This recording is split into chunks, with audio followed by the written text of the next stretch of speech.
Welcome to Paranormal Palace Radio, where truth equals reality, and truth is often stranger than fiction.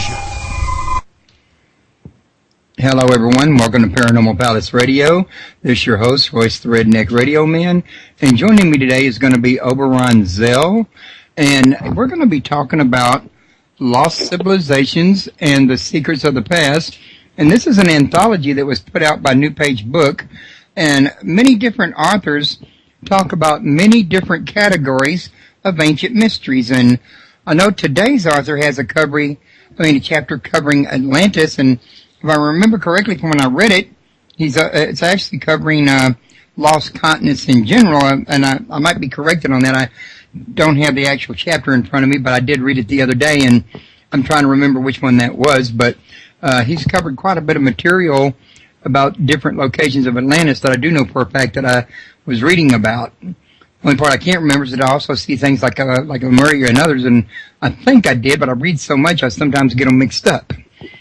But at any rate, his website's located at www.oberonzell.com, and you can also, if you want to ask questions during the show, call in at 632-832-7904, and you can also message in on Skype, which is, will bring you right smack into the show. It's the username's Mr. Paranormal.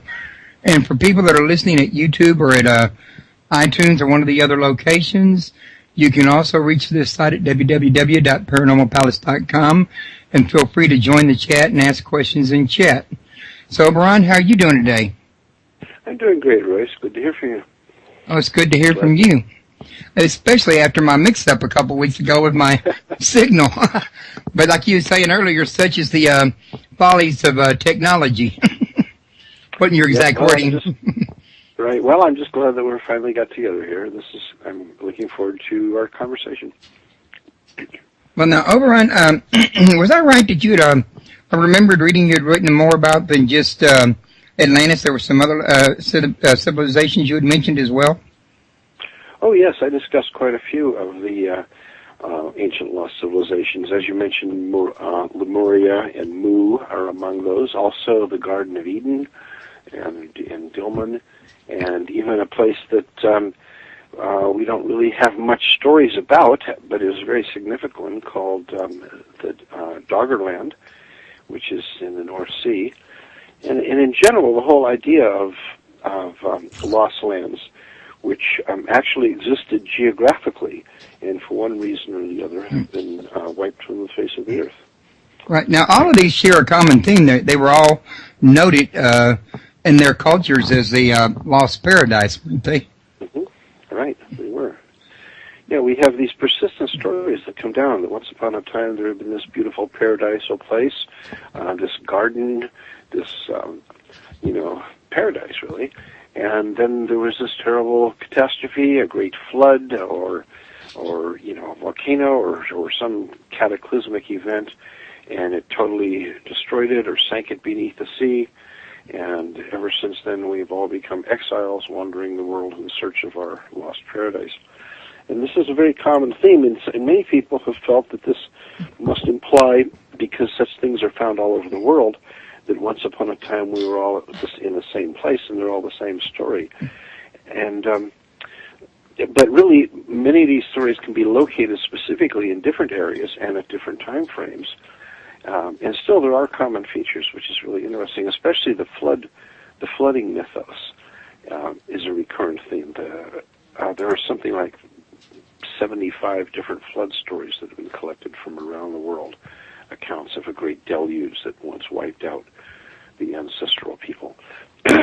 And my way of approaching ancient myths and legends like this is to just assume that they're probably based on reality. That I don't tend to regard them as just mere fantasies. I think that, well, these people are talking about something that happened, and the question is, well, where and when do these stories take place?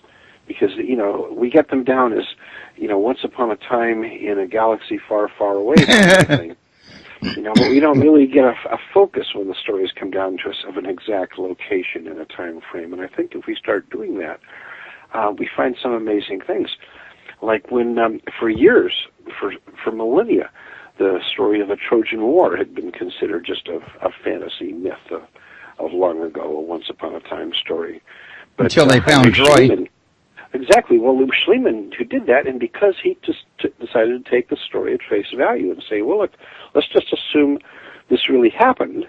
What does the story say, and what geographical features are indicated? And he tracked it down, and he found the place, So I think that there's a lot to that. And I've always been fascinated in geography and maps.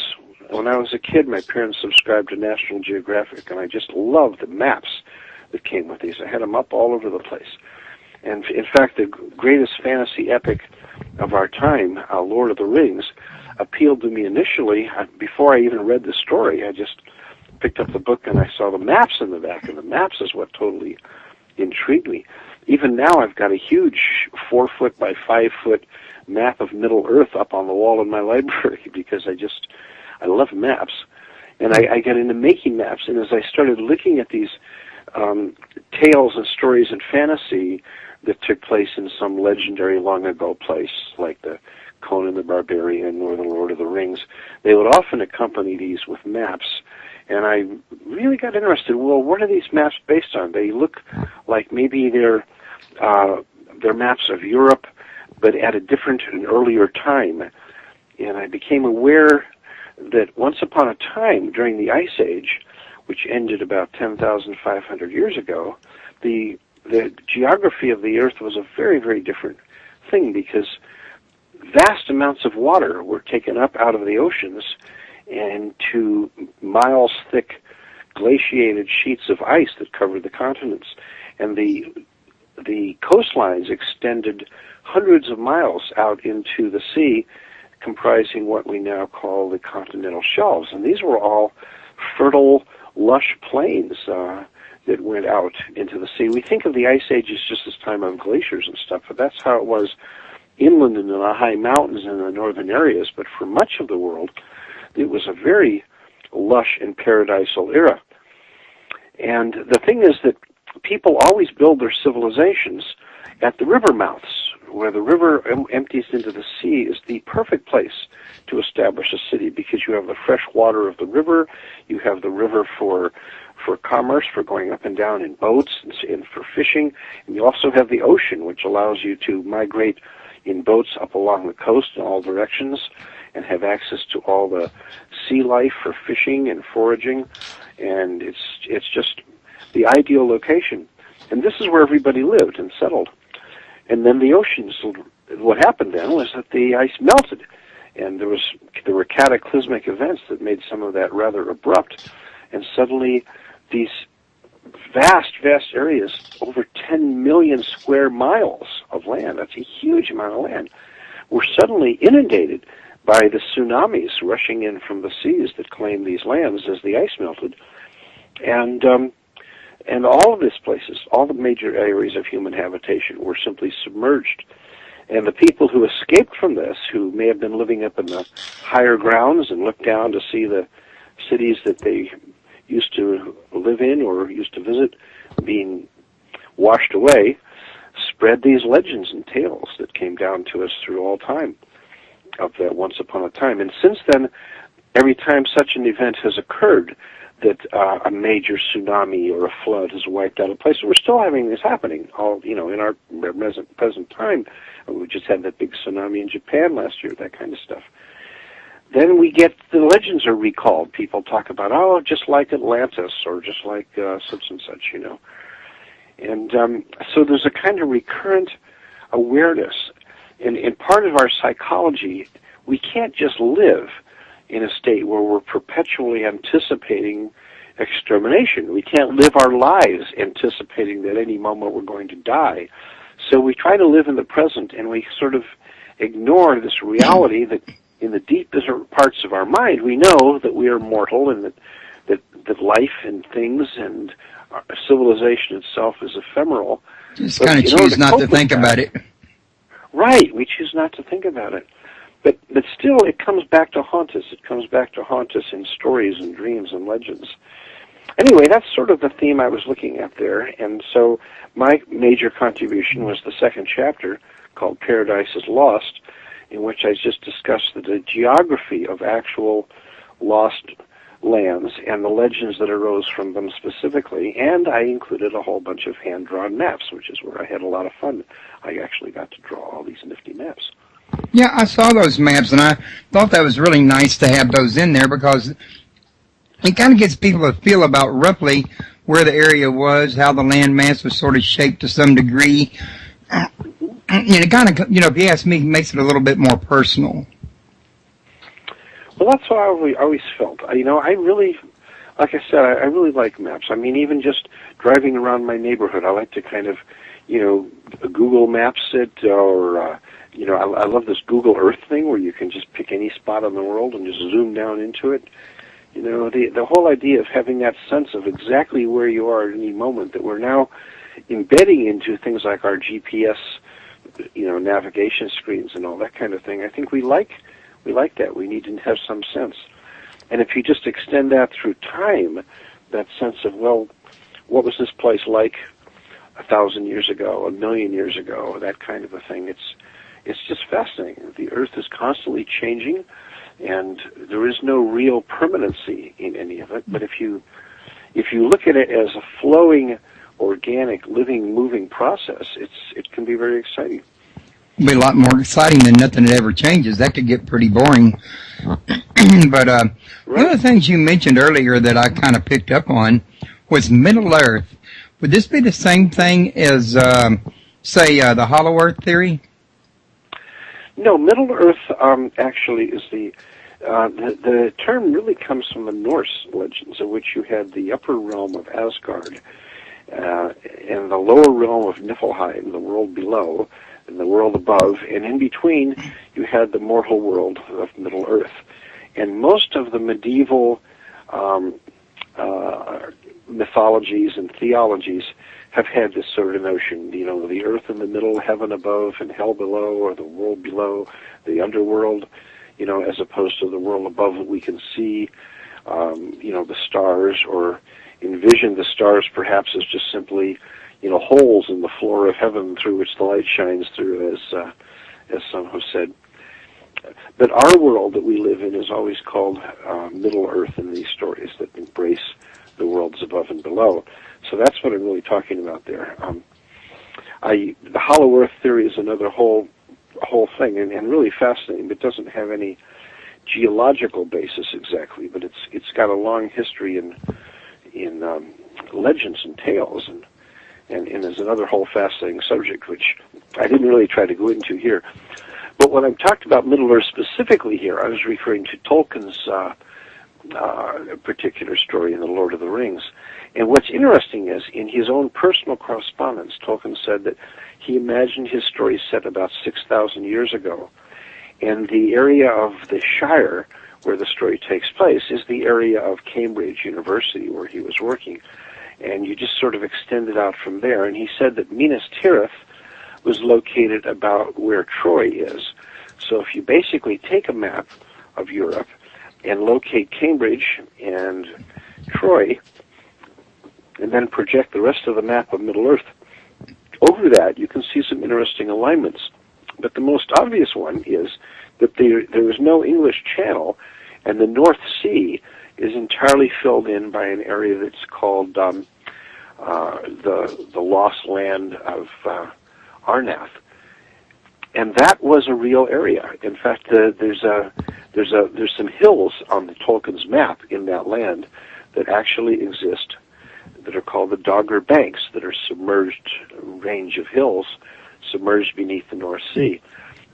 And we've recently learned that during the Ice Age, and after the end of the Ice Age, really up until about 6,000 years ago, that area was a lush and beautiful dry land with lots of rivers and lakes and marshes, and it was just absolutely the prime real estate in Europe for people to settle into.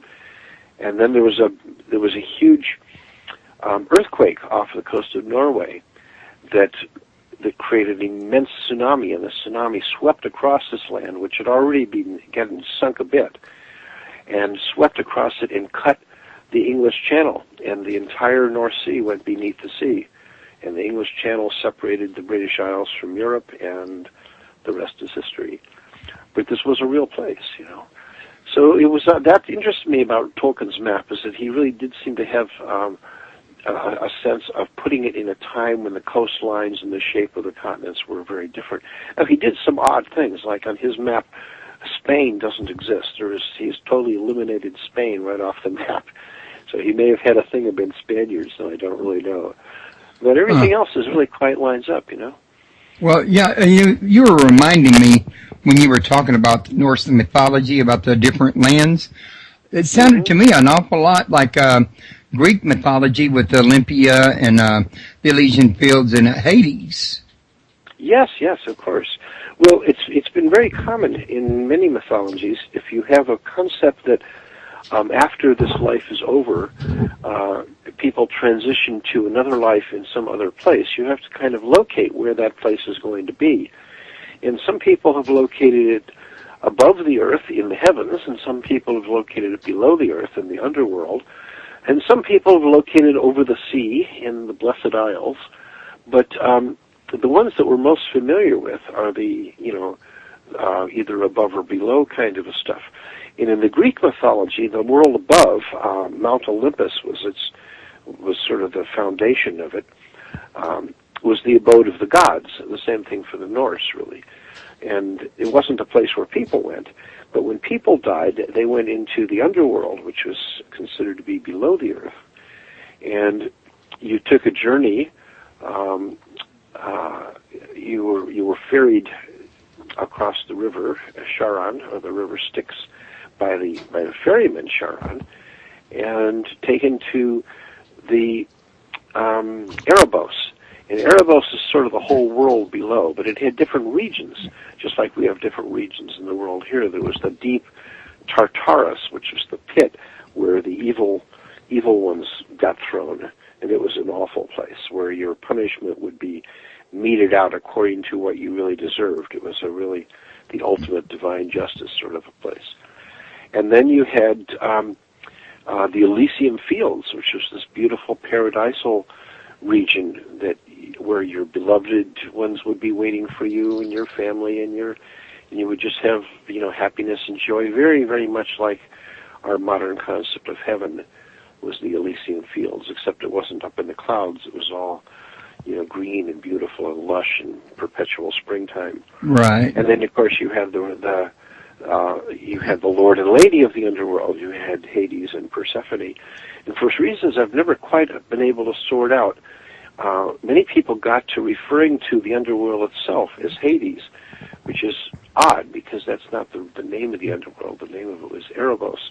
Hades was the ruler, the lord of the underworld, and he was the third brother of the three Olympian brothers, the three great gods who divided the realms up between them. And that was Zeus and Poseidon and Hades. And they sort of drew straws, and Zeus got the upper world, and Poseidon got the seas, and Hades got the underworld. And the wonderful thing about the Greek myths, of course, is that they've got all these stories about all these characters and their history and their lives and their problems and personalities and often bad behaviors and stuff that were perpetuated in dramatic plays. And we just don't have anything like that really for any other culture, that degree of participation in the lives of the people, taking the form of dramatic plays that people could watch. And so we still have these appearing in modern movies and stuff. We'll still see recapitulations of essentially the Greek plays of the tales of the gods. Right. Now, in the chat room, I just had a question from Jennifer, I think it is. And, well, let me see. I got to come back to that. I saw it just a minute ago, and they've been chatting, and I had to relocate it exactly. Well, I can't get it to scroll back up. I'm trying to remember what that was. Still having fun with computers, huh? Well, it's not so much the computers as it is the actual chat room I use on my site. For some odd reason, it doesn't always show me a scroll bar. So, Jennifer, if you're still listening, would you please type that question in the chat room again? It scrolled up and I can't seem to get it back, and I forgot what it was because I had my mind on something else while I was listening to him. Because you mentioned something that kind of got my attention, and I'm trying to come back to that now that I had this problem. I remember what it was I was going to ask now. It had to do with, do you suppose it's possible that some of these Paradises Lost are actually in another dimension? Well, that's a tricky kind of a question. You know, I'm never quite sure what people mean when they talk about other dimensions. I mean, I'm used to thinking of dimensions in terms of, length and breadth and width and depth and time and mass and things like that. So when I think of the fourth dimension, I'm thinking of time, like in the Time Machine or something. So when people talk about other dimensions, and I know that's become a very popular concept. It's even discussed a lot in science these days. I'm still never quite sure where these are supposed to be and how they fit into the other way we use the word dimensions. I wish we had a different language so we could distinguish, because these are obviously meant to be some sort of alternate worlds or realities, connected by vibrational frequencies. The whole concept is so vague. It's really hard to get any real understanding of what people are talking about. I'm not sure everybody's even talking about the same thing. But just to give that sort of a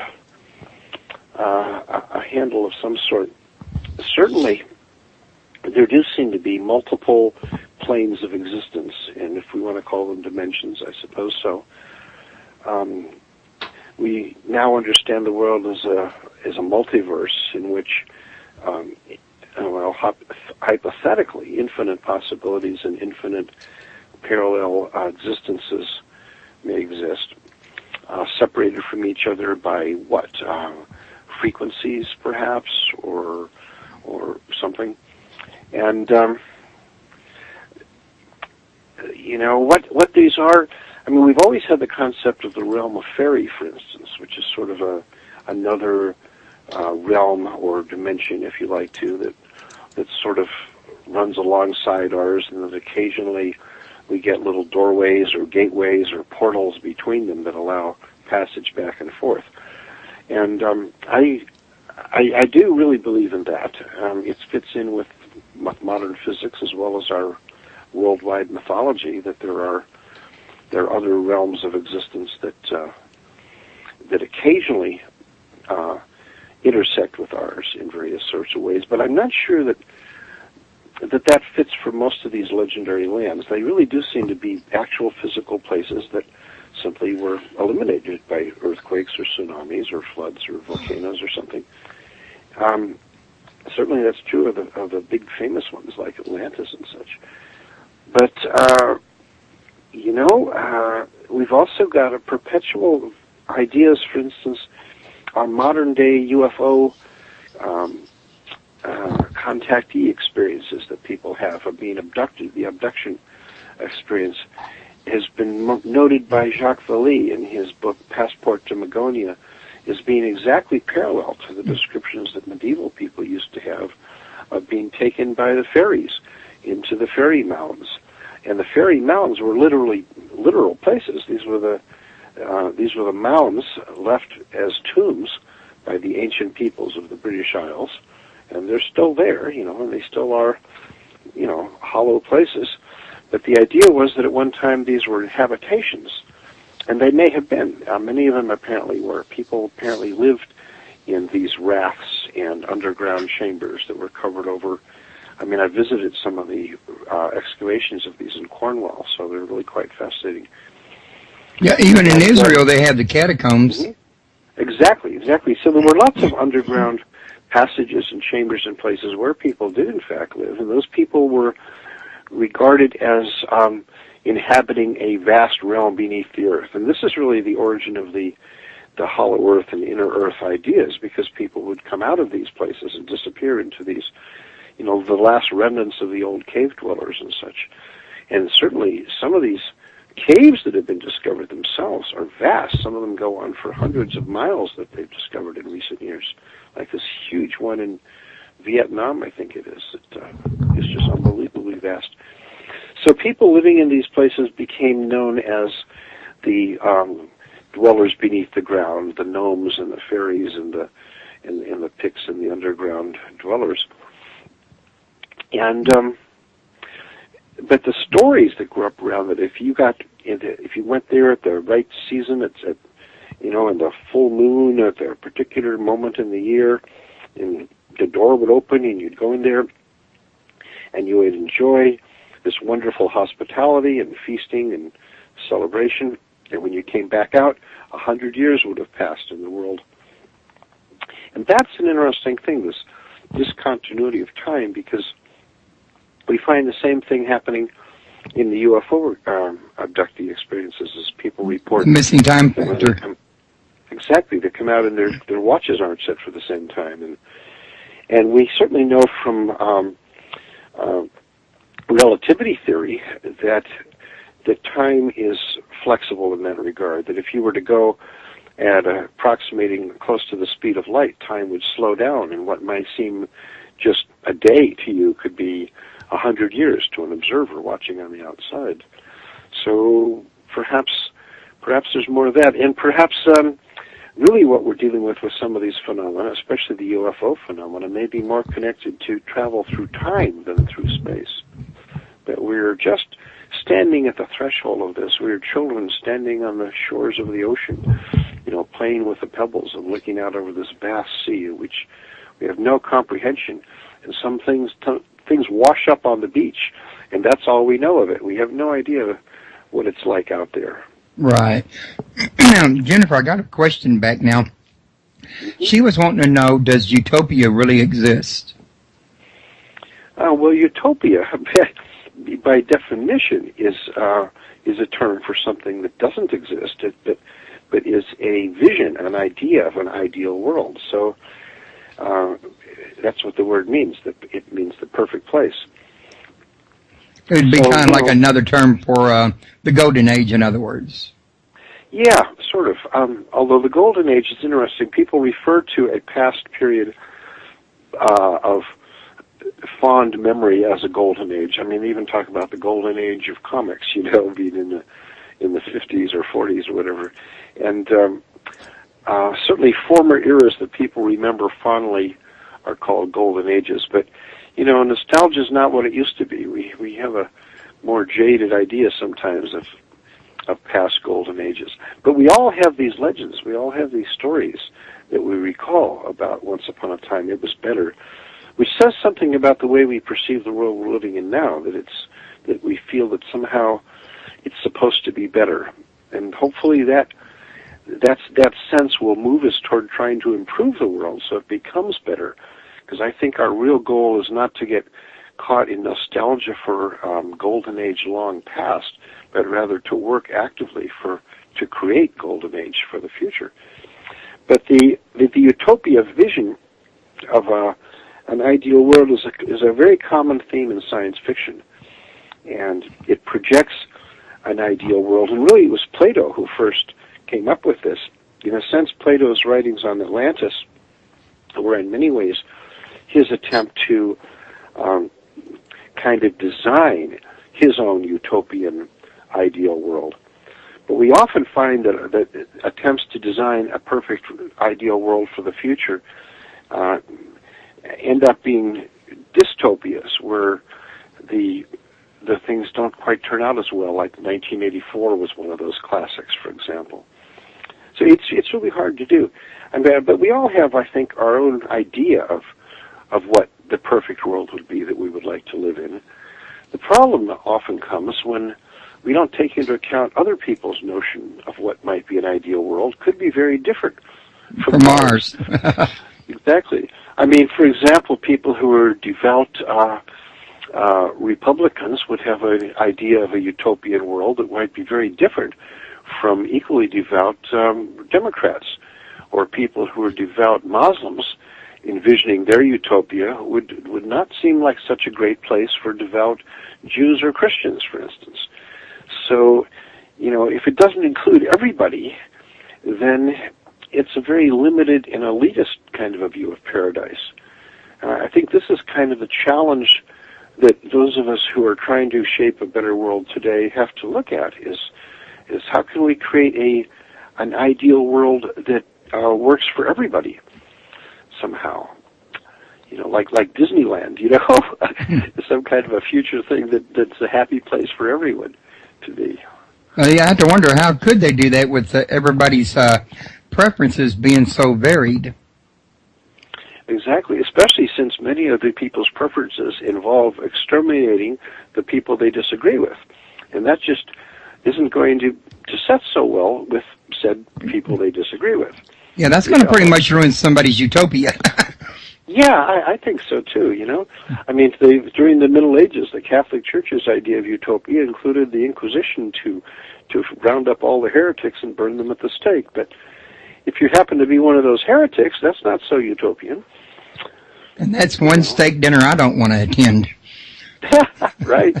Well, I think that most of us, sensible people, would have to say that they would like a world in which everybody gets along. But, if you're going to take that as a viewpoint, then it has to start at home. And people have to learn to start getting along with each other before they can start extending the idea of trying to say that everybody should get along, which I'm all for, by the way. I mean, I would love to live in a world where everybody got along, and I certainly do my best to try to get along with everybody. Yeah, I would say I would agree with you. Don't play well with others, yeah. Yeah, that's true. I've seen them. But I also wanted to ask you, while I still got you here, about what other things do you have going on? I believe you're also the headmaster of a Gray School, aren't you? Or did I get that wrong? No, that's right. The Gray School of Wizardry. It's presently my proudest accomplishment among many things I've been engaged in my life. But the Gray School of Wizardry is a real-life school of wizardry. It's an online school, so it's available worldwide in all hours of the night and day. And it's a genuine school teaching the ancient mysteries and in arts and wisdoms and magics of the ages. And it's online at www.grayschool.com. That's spelled with an E, Gray, G-E-R-Y, G-R-E-Y, school.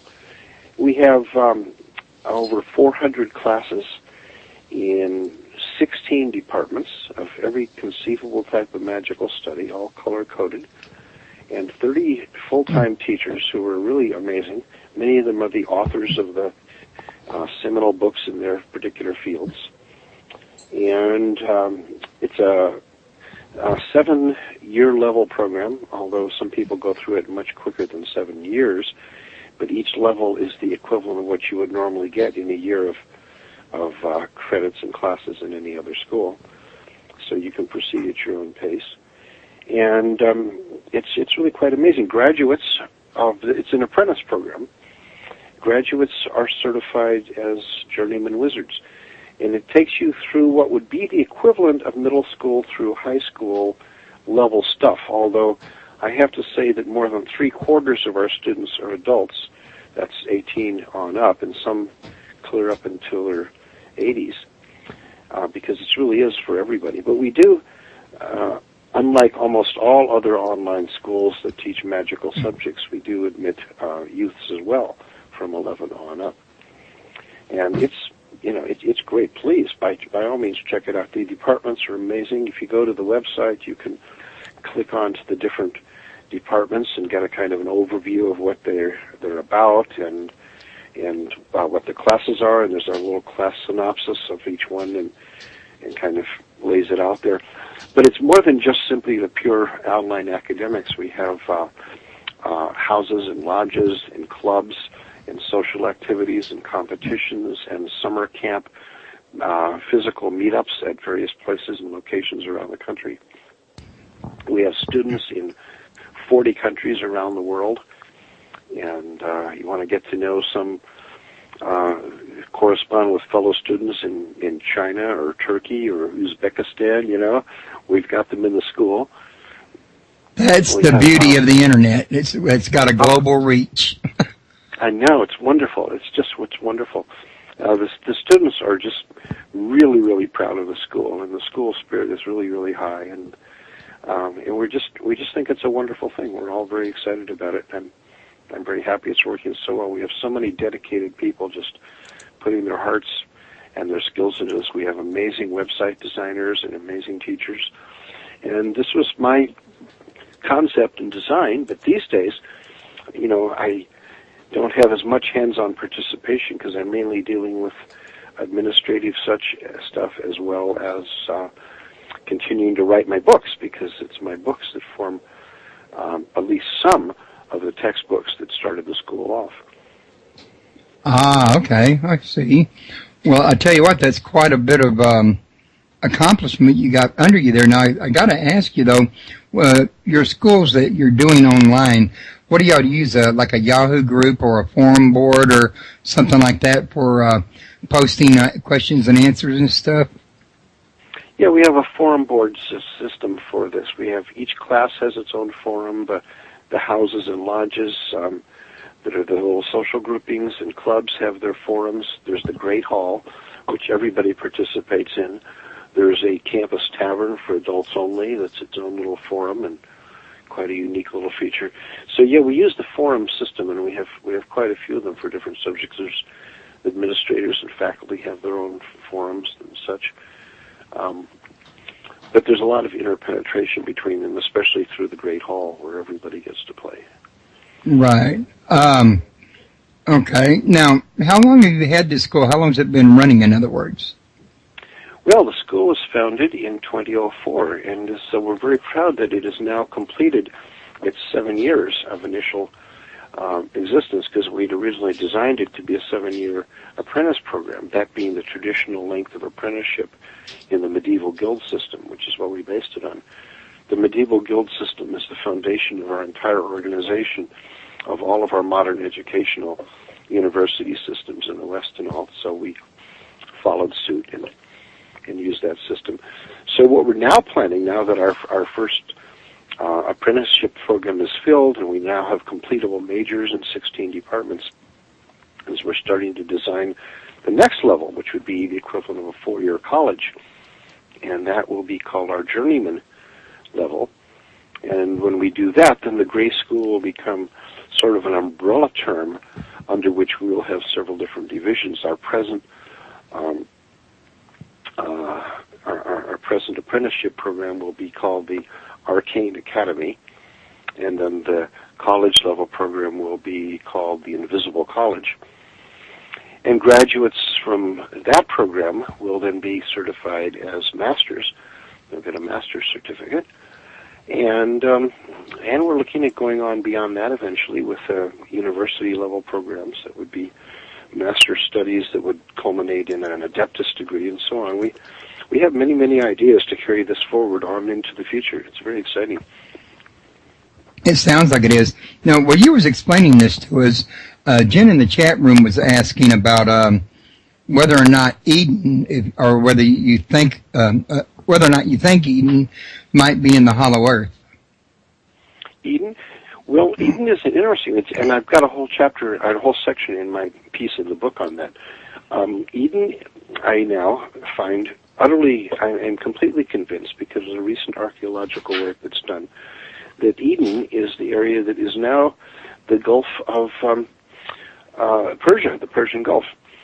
And it is the key element was a description in the book of Genesis of the river. It said that a river flowed through it, from which it was divided into 4 headwaters: the Gihon, the Pison, the Tigris, and the Euphrates. Well, the Tigris and Euphrates are obviously pretty well known, and they come together and join into one river just above the Persian Gulf. But there are 2 other rivers that come in from the sides that had been lost, and were only recently rediscovered by NASA satellite mapping that has revealed that they are there also, and these are identified now because of their, we know where they went, and the account in Genesis describes, in fact, the areas that they were.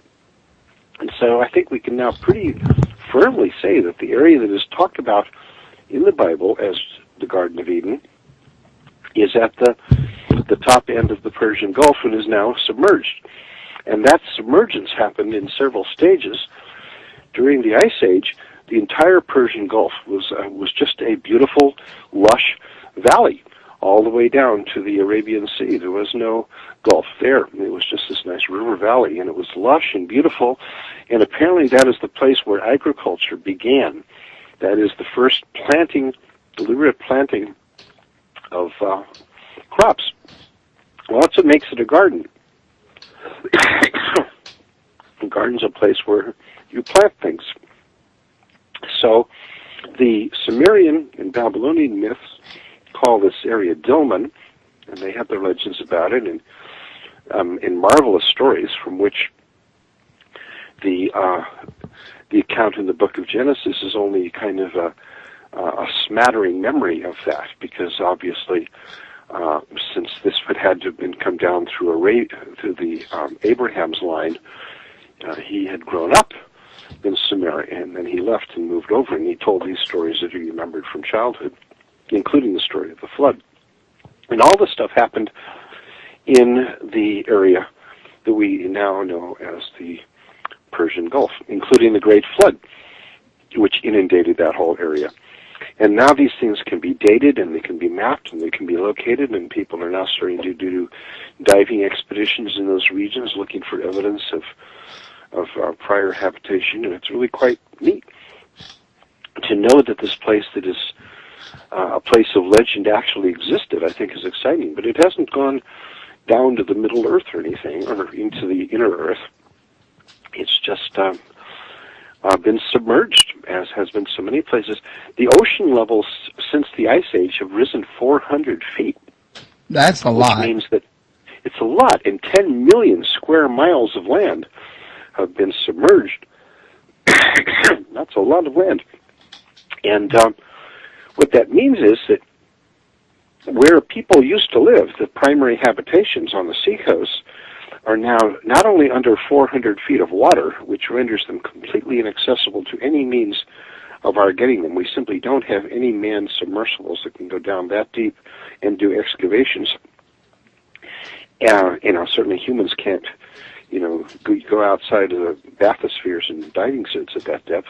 But also, these areas being at the base of rivers, the river silt has continued flowing down in all the 10,000 years since, continued flowing down and burying these sites under thousands of feet of silt as well. That has just made them deeper and deeper and deeper and sunk them and sunk them and sunk them. So it'll be a while before we can excavate them. Looking for a needle in a haystack. Exactly. But some future archaeologists that are able to develop some submersible ground-penetrating sonar have a whole world yet to discover there, I think, if they start probing along the edges of the continental shelves where the rivers would have come in. I think they'll find some exciting things there. Yeah, they probably would. I know it wasn't long ago, about maybe 2 years, they drug up from the bottom of the sea huge statues from the sunken, what was it called, Hercules or Hercules, or, well, it was named after Hercules. I'm sure you probably saw it.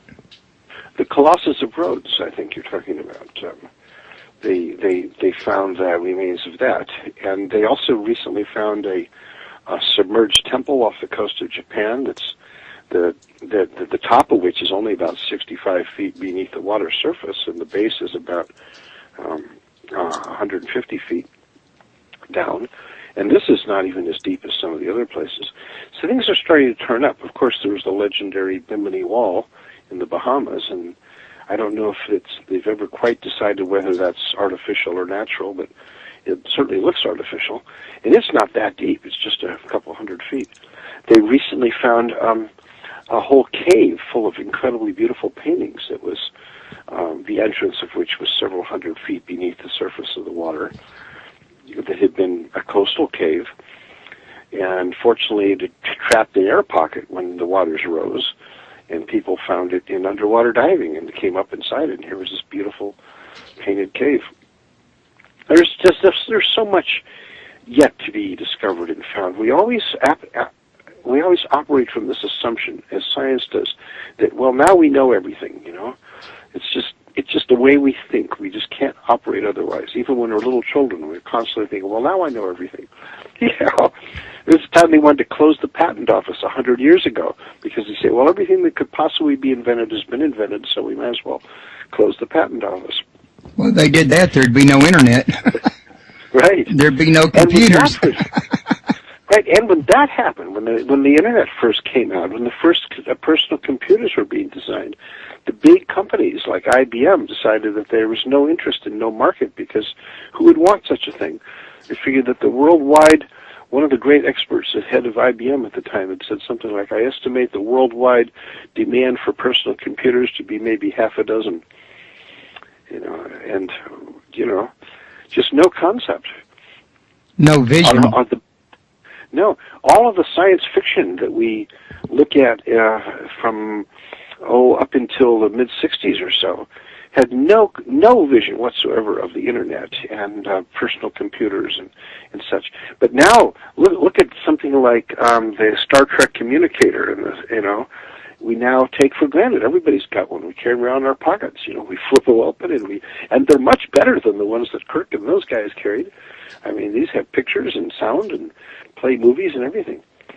And we're way ahead of that, But even with that, even with the wildest imaginings of something like Star Trek at the time, which was pretty visionary, and we've really come a long way to fulfill so many of those things, they never imagined that people would be deliberately coming up with ways to try to mess it up. Nobody ever imagined things like viruses and hacking and all these ways that people will take advantage of a magnificent new system and concept just to screw it up for everybody.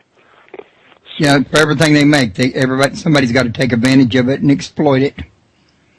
Yeah, well, the exploiting is one thing, but the deliberately trying to just vandalize it is quite another thing, and a little hard to account for because people who are creators just don't think like that.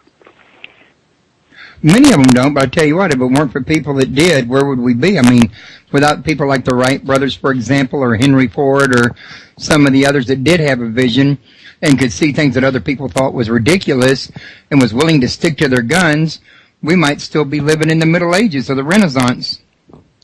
Oh, absolutely. Well, back in that time, we had guys like Leonardo da Vinci, too, envisioning this sort of stuff. But the Wright brothers never imagined hijacking, and they never imagined TSA inspections, I'm sure, and all the rest of that stuff. There's all these unanticipated consequences that always occur, Yeah, the unforeseen, kind of like I had earlier in the month. But yeah, there always is that unforeseen factor, and you can try to plan for it, but you can't always avoid it. Right, that's for sure. Well, there's an old saying that if you want to hear the laughter of the gods, tell them your plans. I never heard that, but I like that one. Yeah. I'm going to plagiarize that from you if you don't mind. Help yourself. So, listen, we got about 12 minutes remaining on the show, and I wanted to give you an opportunity to bring up anything else that maybe I haven't thought to ask or we haven't got around to covering or, that you would like to have my listeners know about.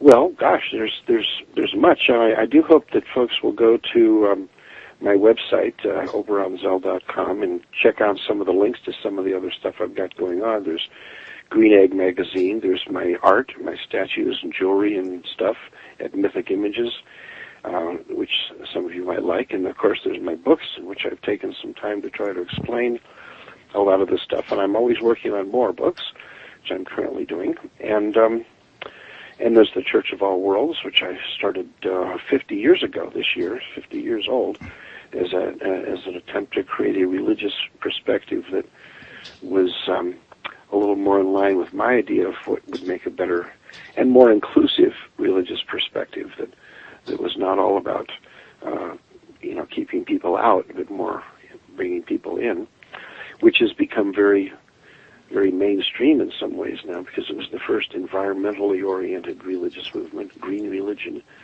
So there's that, and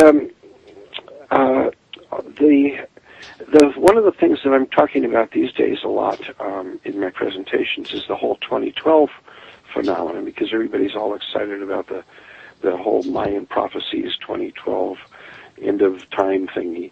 And I'd like to just say a word or two about that is that this is based on a calendar, and the Mayans themselves say, okay, they and their ancestors came up with this calendar, and it had these vast periods of time, and this year one of those comes to an end. And what happens when your calendar comes to an end is you do what most of us have done in the past few weeks. We take it down off the wall and we put up a new calendar for the next year.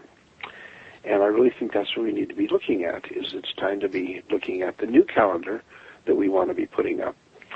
And one of the themes that is emerging throughout the worldwide magical community, and I've had conversations over this subject with traditional shamans and teachers and medicine people of many indigenous cultures throughout the world. I just got back from Australia, where I had some time with the Aboriginal elders talking about this stuff.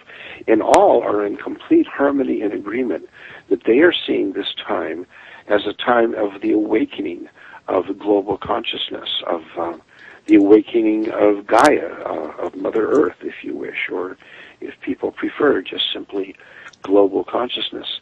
So if we look at this transition time not as a time of destruction and the end of things, but as a time of a new beginning and a new awakening, I think it'll be much more productive, because we shape the world by our beliefs. We are storytellers. This is the thing that makes us uniquely human, is that we are storytellers.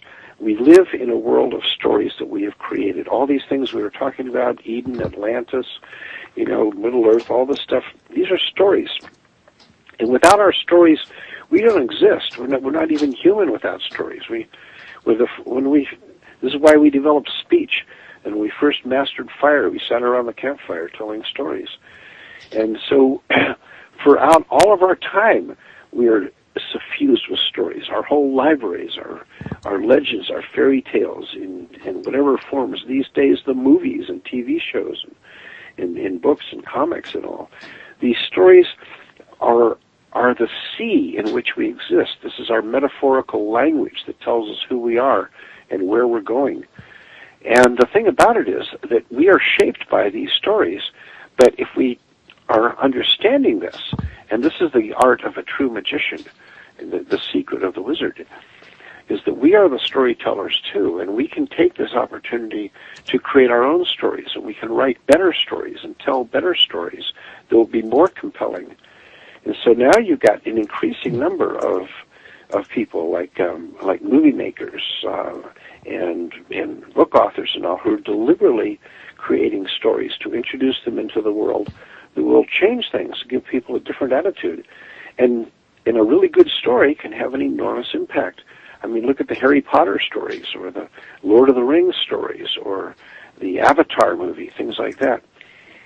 So this is kind of where we're at now, and so it's a time for all of us to be developing new stories, not that everything is going to go kablooey and we're going to come to the end of a time, but rather that we are now wrapping up things for a time that really hasn't been all that great, but that we can now look towards creating a new golden age yet to come, and a new awakening.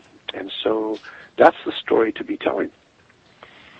Right, and there's a lot of people out there that, like you say, they've been talking about 2012 and the Mayan calendar, and I mean, nobody can seem to get their, a matching consensus on it, or at least not many. You got your different camps on it, but like you say, I think what if the ancients, all they really intended by that was to say, this is the end of this age and the start of the new age, like you said, much like we do the end of one year and the beginning of another year.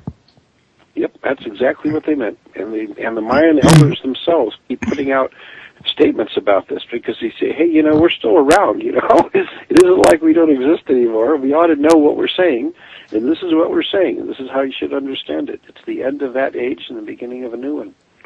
And it's really been commonplace for many different cultures that I've read about, that they had this here great cycle of, if I remember correctly, you might want to correct me, was something close to 26,000 years, and everybody kept a record of this cycle in one form or another. Mm-hmm. Yes, the great age of the precession of the equinoxes, in which everything comes around to the original alignment, and then the cycle continues again. So we're completing that sequence of the ages. We talk about the ages. We talk about this is the dawning of the age of Aquarius and so on like that, and that's really what we're talking about here. And the Mayans have simply given it a fixed date based on some very interesting astronomical calculations, which are described beautifully in the chapter in the book of Lost Civilizations that follows mine. And I highly recommend that if you read the book, read my chapter, please, but read the chapter that immediately follows it, and it discusses exactly the astronomical configurations that this whole shift of the ages is based on. And it's just really fascinating stuff. And I find it very compelling. This is how we work. Okay, so what you're referring to in that in the book is The Cosmology of the Afterlife, Hamlet's Mill, and the Star-Strewn Path in the End of Days by Adrian Gilbert? That's right. That's okay. Right. That's a brilliant piece that really puts it into perspective of just what is behind all this talk about the 2012 thing and the change of the ages and the Mayan prophecy. This is what's going on, and it really is good stuff. Yeah, I would tend to agree. So, folks, we're coming up to the drawing end of the show here. I'd like to remind everybody that part of what we're talking about here today was the book Lost Civilizations and Secrets of the Past, and Oberon's chapter was really just one out of the book, and there's many other authors in here like Nick Redfern and Reed Jones and Philip Coppens that have each added their own chapter to the book, and each one covers a different topic about lost civilization or ancient mysteries, and it's a great book for anybody. I'd highly recommend it. And I'm going to also let everybody know, since we're fixing to close out, that I'll be on the air again Tuesday night at 8 p.m. My guest is going to be Frank Joseph, and I look forward to seeing everybody at that show. And also remind everybody, if you're interested in looking for a place to join and meet with people that are of a like mind, that's really trying to learn more about paranormal phenomena or ancient mysteries or Bigfoot, that you check out United Paranormal International. And as a matter of fact, you might want to check them out too, Oberon. I mean, you know, you might have some topics over there that you're interested in, or you might want to share something over there. I'm not sure, but it couldn't hurt to take a peek-see, in other words. Absolutely. No, I'll have to take a look and see. Cool. And until then, well, Oberon, I've really enjoyed talking to you. You're a fantastic guest, and I was wondering about, would you like me to, stay in touch and have you back again at a future date? Oh, by all means, Royce. I enjoyed this very much, talking with you, and I hope that your listeners also enjoyed our conversation as much as I did, and I'd love to be back on your show sometime. Fantastic. Well, until then, I'll keep your information and try to contact you, and for everybody else, I want to thank y'all for coming, for asking questions, and being a part of the show, and I'm going to enjoy looking forward to y'all coming back for Tuesday's show and other future shows, and we're going to go ahead and call this here a wrap. And we'll talk at you later. Okay, thank you. Thank you. OberonZell.com. And you can also, if you want to ask questions during the show, call in at 632-832-7904. And you can also message in on Skype, which is, will bring you right smack into the show. It's the username's Mr. Paranormal. And for people that are listening at YouTube or at iTunes or one of the other locations, you can also reach this site at www.paranormalpalace.com, and feel free to join the chat and ask questions in chat. So, Oberon, how are you doing today? I'm doing great, Royce. Good to hear from you. Oh, it's good to hear from you, especially after my mix-up a couple weeks ago with my signal. But like you were saying earlier, such is the follies of technology. Putting your exact wording. Right. Well, I'm just glad that we finally got together here. I'm looking forward to our conversation. Well, now, Oberon, was I right that you had, I remembered reading you had written more about than just Atlantis? There were some other civilizations you had mentioned as well? Oh, yes. I discussed quite a few of the ancient lost civilizations. As you mentioned, Lemuria and Mu are among those. Also, the Garden of Eden and Dilmun, and even a place that, actually the flooding mythos is a recurrent theme. There are something like 75 different flood stories that have been collected from around the world, accounts evidence of a great deluge that once wiped out the ancestral people. And my way of approaching ancient myths and legends like this is to just assume that they're probably based on reality. That I don't tend to regard them as just mere fantasies. I think that, well, these people are talking about something that happened. And the question is, well, where and when do these stories take place? Because, we get them down as, once upon a time in a galaxy far, far away. Kind of thing. But we don't really get a focus when the stories come down to us of an exact location and a time frame. And I think if we start doing that, we find some amazing things. Like when, for years, for millennia, the story of the Trojan War had been considered just a fantasy myth of long ago, a once upon a time story. But, until they found Troy. Exactly. Well, Luke Schliemann, who did that, and because he just decided to take the story at face value and say, well, look, let's just assume this really happened. What does the story say, and what geographical features are indicated? And he tracked it down, and he found the place. So.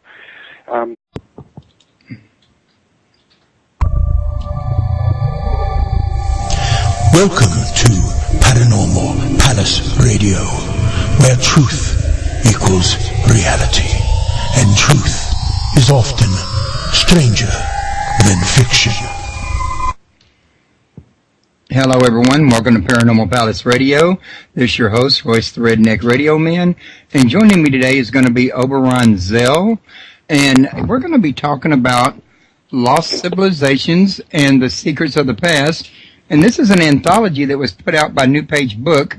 And many different authors talk about many different categories of ancient mysteries. And I know today's author has a chapter covering Atlantis. And if I remember correctly from when I read it, it's actually covering lost continents in general. And I might be corrected on that. I don't have the actual chapter in front of me, but I did read it the other day, and I'm trying to remember which one that was. But he's covered quite a bit of material about different locations of Atlantis that I do know for a fact that I was reading about. The only part I can't remember is that I also see things like Lemuria and others, and I think I did, but I read so much I sometimes get them mixed up.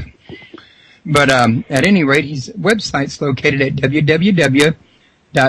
I think that there's a lot to that, and I've always been fascinated in geography and maps. When I was a kid, my parents subscribed to National Geographic, and I just loved the maps that came with these. I had them up all over the place. And in fact, the greatest fantasy epic of our time, Lord of the Rings, appealed to me initially. Before I even read the story, I just picked up the book and I saw the maps in the back, and the maps is what totally intrigued me. Even now, I've got a huge 4-foot by 5-foot map of Middle Earth up on the wall in my library because I love maps. And I got into making maps, and as I started looking at these tales and stories and fantasy that took place in some legendary long ago place, like the Conan the Barbarian or the Lord of the Rings, they would often accompany these with maps. And I really got interested. Well, what are these maps based on? They look like maybe they're maps of Europe, but at a different and earlier time. And I became aware that once upon a time during the Ice Age, which ended about 10,500 years ago, the geography of the Earth was a very, very different thing because vast amounts of water were taken up out of the oceans and to miles thick. We don't really have much stories about, but it was a very significant one called the Doggerland, which is in the North Sea. And in general, the whole idea of lost lands, which actually existed geographically, and for one reason or the other have been wiped from the face of the earth. Right. Now, all of these share a common theme. They were all noted in their cultures as the lost paradise, weren't they? Mm-hmm. Right, they were. Yeah, we have these persistent stories that come down that once upon a time there had been this beautiful paradisal place, this garden, this, paradise, really. And then there was this terrible catastrophe, a great flood, or a volcano, or some cataclysmic event, and it totally destroyed it or sank it beneath the sea. And ever since then, we've all become exiles wandering the world in search of our lost paradise. And this is a very common theme, and many people have felt that this must imply, because such things are found all over the world, that once upon a time we were all in the same place and they're all the same story. And but really, many of these stories can be located specifically in different areas and at different time frames. And still, there are common features, which is really interesting.